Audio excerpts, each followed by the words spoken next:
Thanks sir.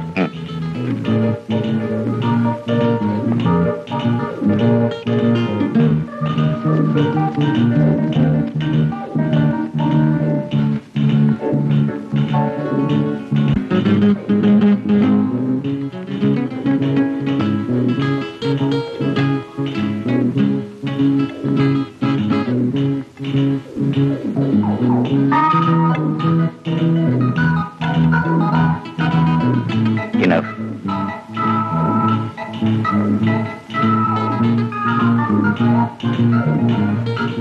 കൈ കൊണ്ടു.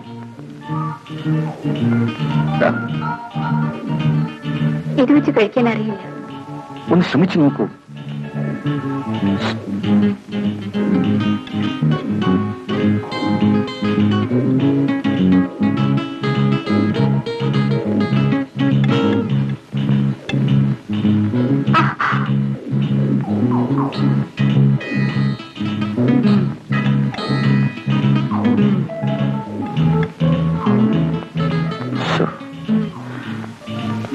ഭരത്, ഭരത്,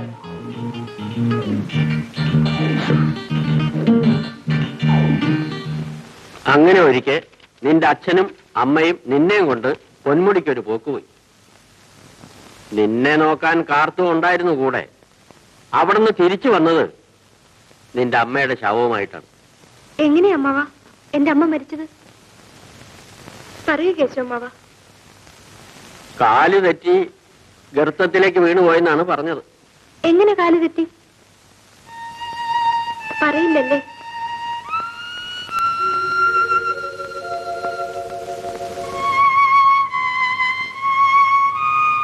എനിക്കറിയാവുന്നവരെ ഞാൻ പറഞ്ഞു. അവിടുന്ന് അങ്ങോട്ട് ആർക്കറിയാം? അവരോട് ചോദിക്കും. പറഞ്ഞു തുടങ്ങിയത് പറഞ്ഞു തീർക്കണമല്ലോ. അതിനുശേഷം നിന്റെ അച്ഛൻ നാവ് മുറിച്ചു കളഞ്ഞ പോലെയായി. ആട്ടവുമില്ല, മിണ്ടാട്ടവുമില്ല. ഞാൻ അച്ഛനോട് പറഞ്ഞു എനിക്കൊന്ന് പൊന്മുടി കാണണമെന്ന്. മറുപടിയും കിട്ടിയല്ലോ. കിട്ടി. പൊന്മുടി എന്ന പേര് പോലും കേൾക്കുന്നത് ദിവാകരന് ഇഷ്ടമല്ല. എന്തായാലും എനിക്കവിടെ പോണം. അമ്മ വീണ് മരിച്ചെടുത്ത്. നിങ്ങളൊക്കെ എന്തോ മറച്ചു പിടിക്കുന്നുണ്ട്. ഞാൻ എന്റെ അമ്മയെ പറ്റിയല്ലേ ചോദിക്കുന്നത്. എന്തായാലും എന്നോട് പറഞ്ഞാലെന്താ? അതിനെന്തെങ്കിലും പറയാനുണ്ടായിട്ട് വേണ്ടേ? കാർത്തു ചേച്ചിയും പറയില്ലല്ലേ?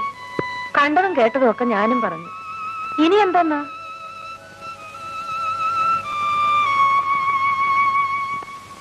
ഈ ചേട്ടൻ ഒരുത്തനാ കുഞ്ഞിന്റെ മനസ്സ് അലങ്കോലപ്പെടുത്തിയത്. എടി കാർത്തു, സൂക്ഷിച്ചു വേണം സംസാരിക്കാൻ.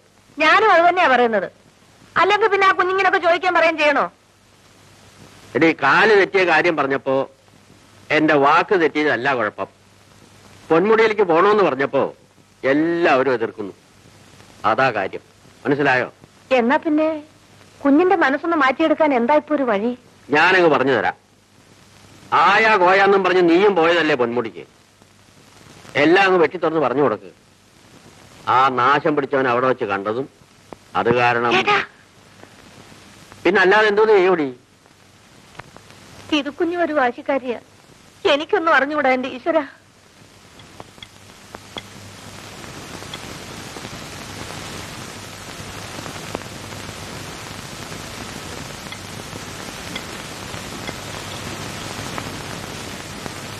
വിധു എവിടെ? അവക്ക് ഊണൊന്നും വേണ്ടേ? അവള് മുറിയടച്ച് അകത്തിരിപ്പ. എന്ത് പറഞ്ഞിട്ടും തുറക്കുന്നില്ല. അവക്ക് വിശക്കുന്നില്ലെന്ന്. അങ്ങനെ കൊണ്ട് വിശക്കായിരുന്ന ദിവാകരനുണ്ടോ? ഞാനിപ്പോ വിളിച്ചോണ്ട് വരാം.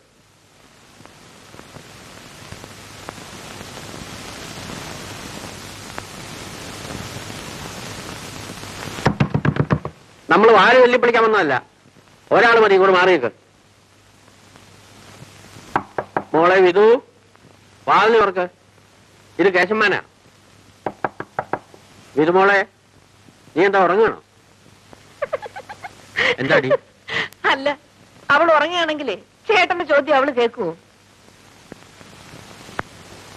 വിധുമോളെ, നിന്റെ കേശവമാനായി പറയണത്. നിനക്ക് വിശക്കണില്ലെങ്കിൽ കേശവമാനും വിശക്കണില്ല. ദേ, ഈ വാതിലിന്റെ മുമ്പിൽ നിരാഹാര സത്യാഗ്രഹം രക്ഷിക്കാൻ പോവാ. വിധുമോള് വന്നില്ലെങ്കിൽ മരണം വരെ കേശവമാൻ ഇവിടെ ഇരിക്കും. എനിക്കറിയില്ലേ കേശമ്മ വിളിച്ചാ മോള് വരാതിരിക്കില്ലെന്ന്. ദിവാകരൻ പോയി. ഒന്നും കഴിച്ചില്ലേ? കഴിച്ചെന്ന് പറഞ്ഞാൽ ആ കഴിച്ചു. കുഞ്ഞിന് വിളമ്പി കൊടുക്കും.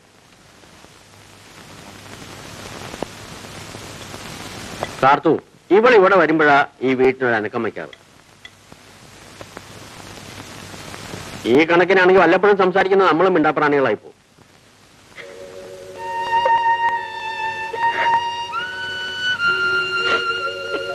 മോളെ, നീ ഇതൊന്നും അത്ര കാര്യമാക്കണ്ട. പൊന്മുടി ഒന്ന് പോയിട്ട് എന്ത് നേടാനാ? നിന്റെ അമ്മയുടെ ആത്മാവ് ഇവിടെ നിന്നോടൊപ്പം ഉണ്ടാവും. നേരെ കുഞ്ഞെ, നിന്റെ അമ്മയ്ക്ക് നിന്നെ അത്രയ്ക്ക് സ്നേഹമായിരുന്നു. നിന്നെ നോക്കാനായി എന്നെ ഇവിടെ നിർത്തിയത്. സത്യം പറഞ്ഞ എനിക്ക് ഒരു ജോലി ഉണ്ടായിരുന്നില്ല. എന്താ കാരണം? എപ്പോഴെങ്കിലും നിന്റെ അമ്മ നിന്നെ എന്റെ കയ്യിലോട്ടൊന്ന് തന്നിട്ട് വേണ്ടേ? മോൾ എന്നത്തെയും പോലെ ഇവിടെ പാട്ടും കളിയുമായി ചിരിച്ചു കഴിയണം. മുഖം ഉയർത്തിയിരിക്കും മോളെ. ഇങ്ങോട്ട് നോക്കിയേ.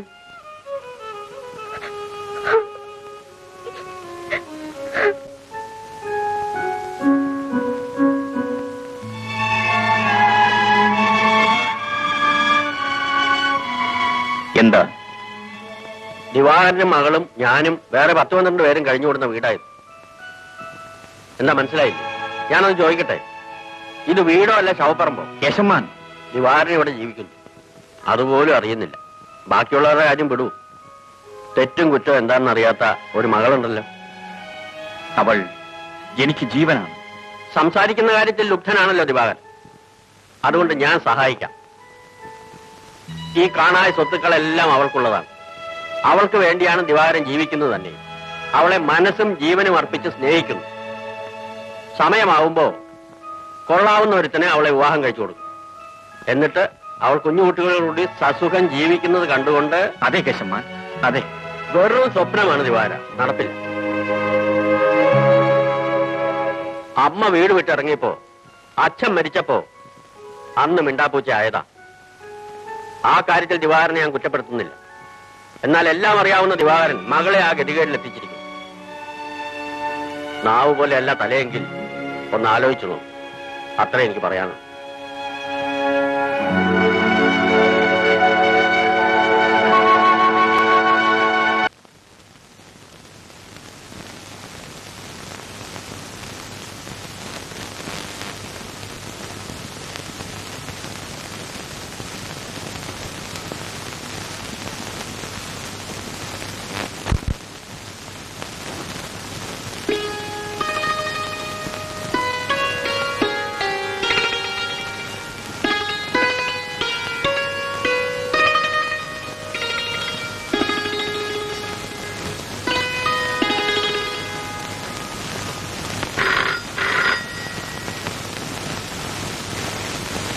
ഹലോ.